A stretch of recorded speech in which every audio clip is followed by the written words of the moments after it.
C'est l'heure de travailler, mon pote. C'est pas seulement pour aujourd'hui, c'est pour l'avenir. Fais le boulot maintenant.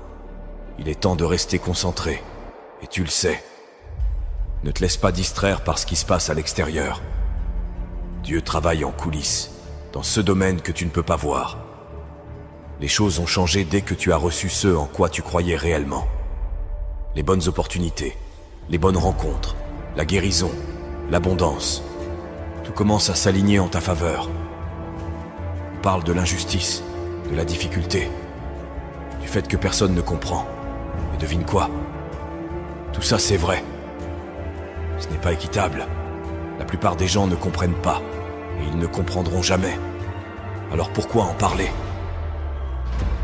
Profite de cette occasion pour reconnaître que le chaos dans ta vie te façonne et t'améliore, parce que tu choisis de persévérer quand tout le monde abandonne. Qu'est-ce qu'un homme? La personnalité d'une personne, ses façons d'agir, ses pensées, ses actes, tout ça dépend de son cœur. Car qu'est-ce qu'un homme? Un homme, c'est son cœur. Un cœur menteur et trompeur signifie un homme menteur et trompeur. Un cœur mort signifie un homme mort. Peu importe la célébrité, la richesse ou la renommée, s'il n'a pas un grand cœur, il ne peut pas être grand.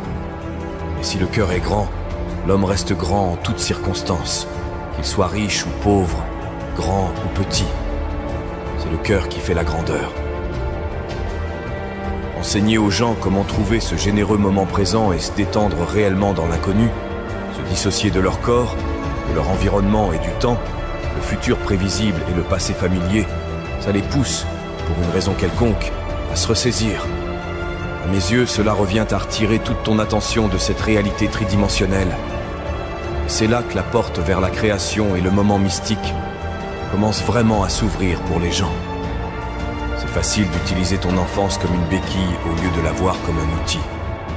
Beaucoup de divorces se produisent, et les gens disent que leur famille est dysfonctionnelle, utilisant ça comme une excuse.